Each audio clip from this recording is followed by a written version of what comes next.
Welcome back to the Oxidation Reduction playlist on Catalyst University. My name is Kevin Tokoph. Make sure to like this video and subscribe to the channel for future videos and notifications. All right, in the previous two videos, the first one we talked about the basics that you need to understand for oxidation of CO bonds. I'm not going to go into a whole lot of detail of that. If you need more detail on those, make sure to go back and watch that video, which we covered this slide and this one. Then we had a video where we talked about weaker oxidizing agents or weak oxidants. And the primary example of a weak oxidant is PCC. But there are other examples such as DMP and a Swern oxidation. Those are all examples of weak oxidants. We also have what are called strong oxidants. And the two best examples of strong oxidants are these two right here. This one is potassium permanganate. This is a strong oxidizing agent. And this one on the right, which is H2CrO4, that is chromic acid. And normally, chromic acid has a reaction like this, has a special name. It's called a Jones oxidation. So if you hear the term Jones oxidation, you need to associate that with chromic acid. Okay? And a lot of times, sometimes it's kind of hard to remember some of these molecular formulas if you're given these. But just think, if you have an alcohol of any kind, so primary or secondary, and you see that chromium atom, that Cr, that's probably indicative that you're dealing with a Jones oxidation, which is a strong oxidant. Let's talk about those. So the Jones oxidation. This is a general name just because out of these two, chromic acid tends to be the most common, but the Jones oxidation, even though it's not called that, we're also applying this to potassium permanganate. So a Jones oxidation is stronger, harsher oxidizing conditions. So let's first consider the case of a primary alcohol. So primary alcohol, that's sort of like what we had right here in the previous video. All right, so we've got this carbon atom. This is the one bonded to the oxygen, and it only has one other carbon group attached with this, which is this R group. When we have a primary alcohol and we do a strong oxidant, so like a Jones oxidation or potassium permanganate, we do not get an aldehyde, rather we get a carboxylic acid. So that carbon that the oxygen is attached to becomes a carboxylic acid. Technically, it goes through an intermediate state in which an aldehyde is formed. But, by the way, let me preface this. This CrO3, acid, water, these actually react together to form H2CrO4. So technically, you can either write H2CrO4, which is chromic acid, or you can write this set of reagents. A lot of times what some people will do, just for simplicity, is they'll either just write H2CrO4 because it's understood, and sometimes they'll just put Jones oxidation above the arrow. But when we do a Jones oxidation, we cannot isolate this aldehyde because the conditions are too harsh. Instead, it'll react again and will end up forming the carboxylic acid. So if you do a Jones oxidation on a primary alcohol, you will not get the aldehyde. You cannot isolate this. It will all be converted to a carboxylic acid, and this is what you will see. So the Jones oxidation is a really good way. If you have a primary alcohol, you can convert it all the way up to a carboxylic acid relatively easily. All right? Now, we have a secondary alcohol. I know it's secondary because I have one carbon and two carbon groups attached to that carbon that's bound to the oxygen. Now, if I do a Jones oxidation on a secondary alcohol, it will do the same thing as if I was using a weak oxidant like PCC. All it will do is oxidize this CO single bond into a CO double bond. Okay? So, in some ways, dealing with PCC or a weak oxidant from the last video is a little bit easier. The only thing you have to worry about with PCC is you just take that carbon-oxygen single bond and rewrite it as a carbon-oxygen double bond.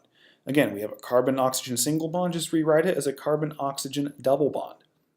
However, with the harsh reaction conditions, so strong oxidants like Jones oxidation or potassium permanganate, you have to think about it a little bit more. Just remember, with strong conditions, primary alcohol oxidizes all the way up to a carboxylic acid, whereas a secondary alcohol, you end up with a ketone. It does the same thing with a secondary alcohol as if you were using PCC. Okay? And we can actually take a look at this one more time. Remember, primary alcohol, if we did a Jones oxidation or potassium permanganate on this, so strong conditions, it goes all the way up to a carboxylic acid, okay? However, with secondary alcohol, we could either use a Jones oxidation or the weak conditions like PCC, and we'll get a ketone regardless. And the same thing's true as with PCC. Tertiary alcohols also do not react with Jones oxidations or potassium permanganate. So basically, if you have a tertiary alcohol and you're doing any of these reactions, there's no reaction. Okay? So now that we've sort of discussed the theory behind this, let's go to the black screen and we'll do some written examples, and hopefully you'll get a grasp of strong oxidizing conditions. And then after that, we'll do another video where we'll mix the two and get an even better understanding. All right, now that we've taken a look at the theory behind oxidation of carbon-oxygen bonds by strong oxidants, we're now going to do some written examples and hopefully gain a better grasp at that. All right, so we've got ethanol here. Let's react it with the most common of these strong oxidants. It's going to be H2CrO4. Now, this is chromic acid, but remember you can also write this as a combination of three things, and you may sometimes see it written this way. You would see CrO3, you would see acid, and then you would also see H2O. These three things combined are equivalent to chromic acid. And like I also mentioned, this set of reagents is called the Jones oxidation. Sometimes you may not even see chromic acid written here. Sometimes they'll just say Jones oxidation. In fact, when I took sophomore organic chemistry, our professor was actually fine with just writing Jones oxidation. You didn't actually have to write out chromic acid. Okay, in any case, let's analyze the alcohol. So we know we have an alcohol. Here's our carbon of interest because the OH is attached. How many carbon groups are attached to this carbon? Well, just one. So it's a primary alcohol. Okay, what happens with primary alcohols when we do a Jones oxidation? Well, remember, primary alcohols get oxidized all the way up to carboxylic acids. Okay, also note, remember, just like in the case of weak oxidants, our number of carbon atoms doesn't change. All we're doing is oxidizing that particular carbon. And in this case, it goes up to a carboxylic acid. So we take ethanol, and we've actually converted it into acetic acid. Okay? If you, for whatever reason, saw it written like this, that is still correct. You've just sort of rotated one of the bonds. Okay, those are the same thing. All right, let's do the next one. This we have isopropyl alcohol or isopropanol. Let's use a different one. Let's use potassium permanganate. Okay, this is also going to do the same thing as a Jones oxidation, although this one is not technically referred to as the Jones oxidation. Let's look at our carbon of interest. There's our carbon with the OH attached. How many carbon groups are attached to it? 1, 2. So this is a secondary alcohol. So what would potassium permanganate or a Jones oxidation do to a secondary alcohol? Well, remember, it does the same thing as PCC if it's secondary. It just oxidizes it into a ketone. Okay? So when we do PCC and DCM, or DMP, anything that's a weak oxidant, all we're doing is we're taking that carbon-oxygen bond and turning it into a double bond. You don't actually have to think as much with that one. When you're doing strong oxidations, so you have to learn to recognize the reagents, you actually have to think about a little bit. Is it primary or secondary? Because the product will be different. If it's primary, you get a carboxylic acid. If it's secondary, you get a ketone. Okay? All right, let's look at the next example. Let's just write Jones oxidation for this one. Okay? So we've got, here's our carbon of interest with the OH attached. How many carbon groups are attached directly to it? We have 1. So this is a primary alcohol. So what happens when we do a Jones oxidation on this?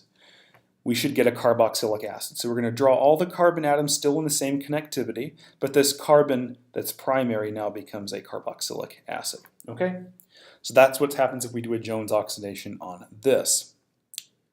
Let's take a look at our next one. Let's just do the same Jones oxidation. Maybe I'll even write it like this. CrO3, acid, and water. Remember, this is the same thing, these three reagents, as chromic acid. This is going to signal a Jones oxidation. Okay?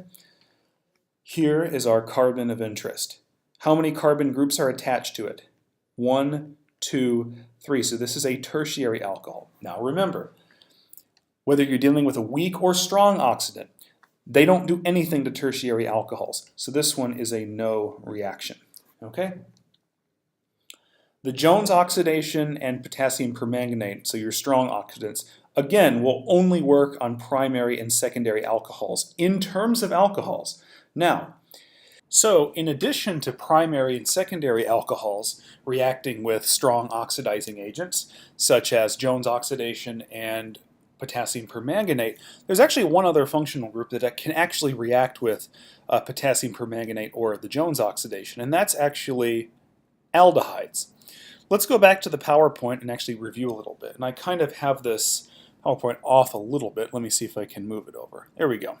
All right. So remember when we started with an alcohol, so not an aldehyde, we start with specifically a primary alcohol. Remember, if we started with a primary alcohol, such as what we had up here, and we did a Jones oxidation, so with chromic acid, we would oxidize it all the way up to a carboxylic acid. Okay? But we don't just go straight to a carboxylic acid. We actually go to an aldehyde intermediate. So there's actually two reactions of the Jones oxidation. One gets you the aldehyde, and the second gets you the carboxylic acid. So the aldehyde is sort of an intermediate in the Jones oxidation. It's not, you can't isolate it, but essentially you go straight from a primary alcohol to the carboxylic acid because the alcohol is undergoing two reactions of the Jones oxidation, one to the aldehyde and then a second to the carboxylic acid. Ordinarily, if you start with the alcohol, you cannot isolate the aldehyde. However, you can actually start with an aldehyde, such as this one that I've shown an arrow next to, and you can do the Jones oxidation. So let's actually do a Jones oxidation on the aldehyde, and actually what it does is it takes it to the corresponding carboxylic acid. Okay, so if you do a Jones oxidation on this aldehyde, which is acetaldehyde, or if you do it on ethanol, which is the corresponding alcohol, both Jones oxidations will actually give you the carboxylic acid. Okay? The same is not true of ketones, like this last one right here. If I chose to do a Jones oxidation, or let's just say, for the sake of diversity, potassium permanganate, which does the same thing, a strong oxidation, nothing will happen here. So I will get no reaction. In fact, if we go back to the PowerPoint and review, actually this slide right here, this is a good one. If I start with a secondary alcohol and I do a Jones oxidation on that, the furthest oxidation state I can actually get up to is a ketone. You cannot oxidize a ketone further with either a weak oxidant or a strong oxidant. So ketone is kind of the end product in terms of that reaction scheme.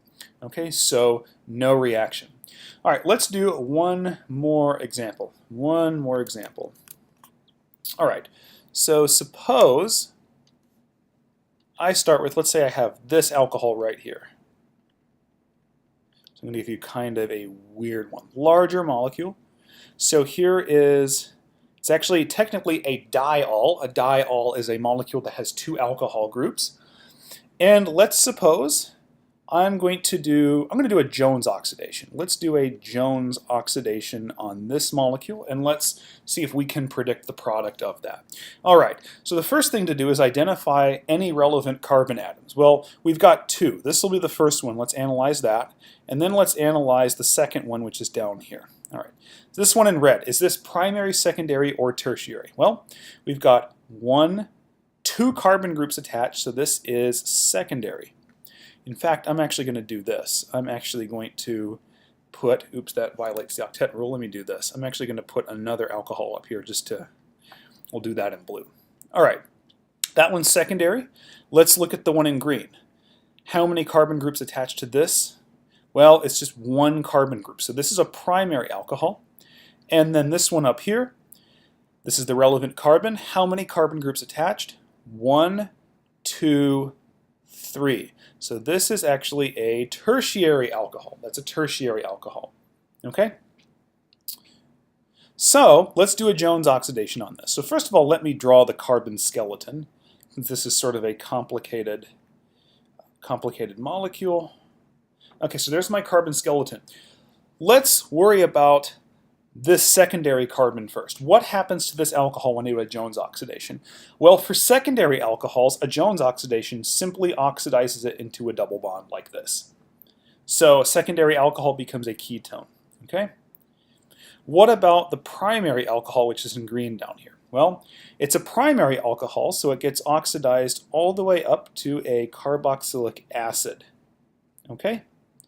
And then what about the tertiary one up here at the top? Well, it's tertiary, so there's no reaction. It just remains an alcohol. So this would actually be our product of Jones oxidation. And what we could do, because we're reacting the Jones oxidant with more than one functional group, at least more than one alcohol, it's 3, sometimes what we can do is put excess. It's an XS, it's an abbreviation for excess reagent. So that way it makes for certain that each one of these that can potentially react actually do. Okay. When you're doing a Jones oxidation, you don't actually have to technically put excess, but we can just to make sure. Okay, so hopefully this gives you a grasp on strong oxidations of carbon-oxygen bonds. And in the next video, we're actually going to go into a little bit of practice, and I'm going to mix up some of the PCCs and the chromic acids and so forth. Make sure to watch that video, and after that, we're going to do reductions of carbon-oxygen bonds. Thank you for watching this video. Make sure to like this and subscribe.